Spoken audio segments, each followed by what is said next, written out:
नमस्कार साथियों, आप लोग ऑन कर दीजिए ताकि दिखाना भी शुरू कर दें। अभी नतीजे आ रहे थे, खींच बढ़ती जा रही थी।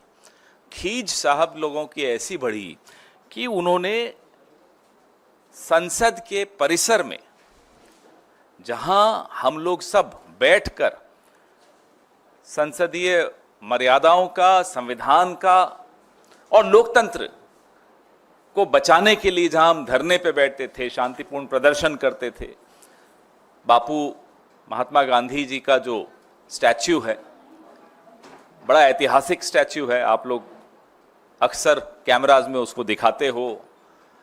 और जैसा मैंने कहा, उन्हीं के चरणों में बैठकर, यही भाजपा जब विपक्ष में होती थी, ये लोग भी उन्हीं के चरणों में बैठकर हमारे खिलाफ विरोध करते थे और लोकतंत्र की रक्षा करते थे, संविधान की रक्षा करते थे।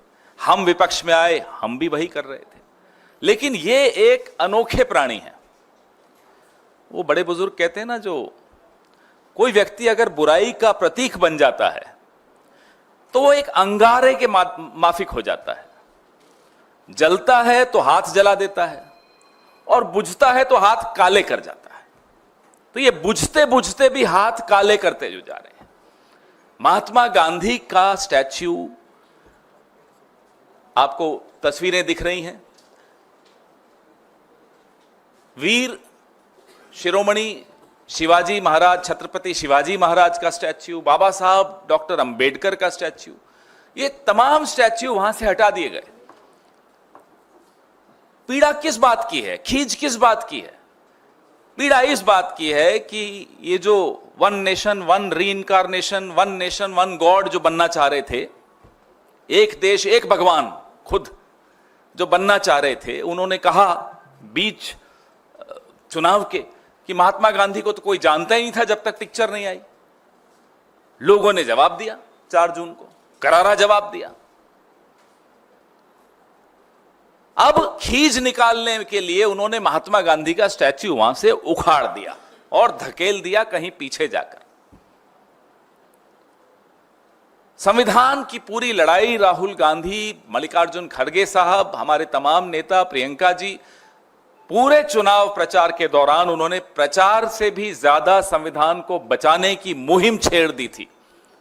क्योंकि संविधान पे जो खतरे के बादल मंडरा रहे थे, वहीं 7 लोक कल्याण मार्ग से ही निकल कर आ रहे थे। तो बाबा साहब अंबेडकर के खिलाफ भी खींच निकाल दी, उनका स्टैच्यू भी यहां से उखाड़ दिया, पीछे धकेल दिया।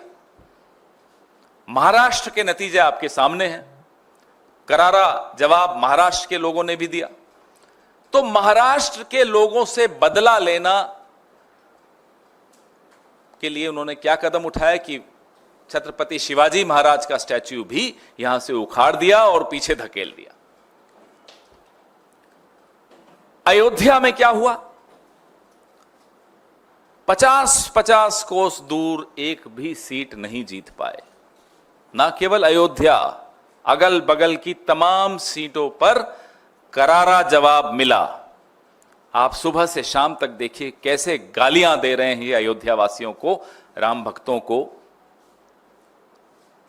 तो ये खींच निकालना, अपने आप को इन तमाम महापुरुषों से ऊपर मान लेना, अपने आप को भगवान से ऊपर मान लेना,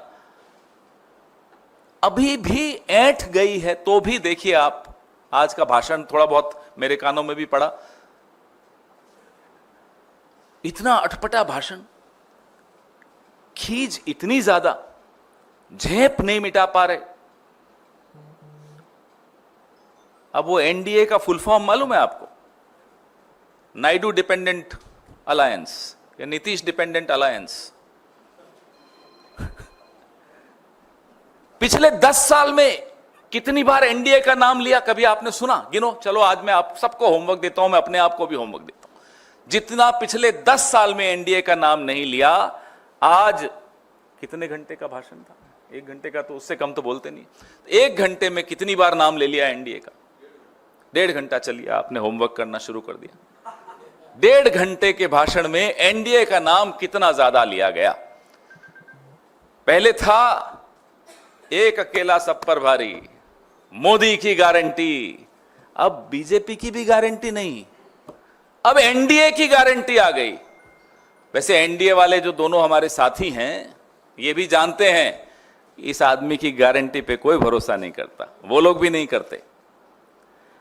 दुख इस बात का है कि आपकी जो खींच है हमसे निकालिए, निकालते रहते हैं, पिछले 10 साल से निकाल रहे हैं, राहुल गांधी से आप निकालते रहते हैं, निकालिए, हम मुकाबला करेंगे आपका। आपकी खींच तो आप नेहरू जी से निकालते रहते हैं, उसके लिए मुकाबला करने की जरूरत ही नहीं है। नेहरू जी का कद इतना बड़ा है कि आप अटल जी के पांव की धूल के बराबर नहीं, आप नेहरू जी का मुकाबला करने चलें। तो आप अपनी खींच छत्रपति शिवाजी महाराज से निकालने की कुछ चेष्टा क्यों कर रहे हैं? डॉक्टर बाबा साहब भीमराव अंबेडकर जी से आप अपनी खींच क्यों निकाल रहे हैं? उनकी क्या गलती थी? यही कि वो एक बहुत ही बढ़िया, बहुत ही उम्दा संविधान के शिल्पकार थे, जिससे मेरे और आपके हकों की रक्षा होती है। आप क्यों महात्मा गांधी के इतने खिलाफ हैं? ठीक है, आपके वैचारिक पूर्वजों ने जो किया वो किया। आपके वैचारिक पूर्वजों ने गांधी पर गोली चलाई, तो गोली चलाने से पहले वो भी झुके थे उनके सामने। जिस तरह से आज आप संविधान के सामने झुक रहे थे ना, हमारे मन में यही विचार आ रहा था कि जब राजीव जी की हत्या की, वो महिला भी राजीव जी को पहले हार पहनाया, उनके सामने झुकी और फिर हत्या की। तो आज मैं बड़ा घबरा रहा था जब ये संविधान के आगे झुक रहे थे। हम मांग करते हैं कि जो 2 कमिटियां बनी थी, ये मेरी प्रेस विज्ञप्ति में दोनों कमिटियों की जिक्र है। एक कमिटी है JPC on maintenance of heritage character and development of parliament house complex, और दूसरी है committee on installation of portrait statues of national leaders and parliamentarians in the parliament house complex. ये 2 कमिटियां हैं। आपको हैरानी होगी जानकर कि ये जो कमिटी है पोर्ट्रेट्स और स्टैच्यूज वाली, इसकी आखिरी मीटिंग 18 दिसंबर 2018 को हुई थी। 6 साल से कोई मीटिंग नहीं हुई।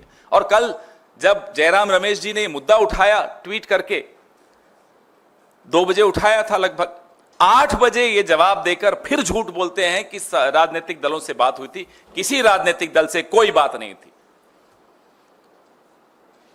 तो हम यह स्पष्टीकरण चाहते हैं, भारत की जनता को यह बताएं, महाराष्ट्र की जनता को बताएं। खैर, छत्रपति शिवाजी महाराज सिर्फ महाराष्ट्र के नहीं, हम सबके हैं, हम सबको बताएं। बाबा साहब अंबेडकर सबके हैं, महात्मा गांधी तो पूरे विश्व के हैं ही। हम सबको आप बताइए कि इन महान विभूतियों को हटाने के पीछे आपकी मंशा क्या है? क्या चाहते हैं आप?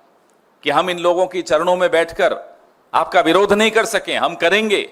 हम जहां बैठ जाएं, माटी उन्हीं की है। ये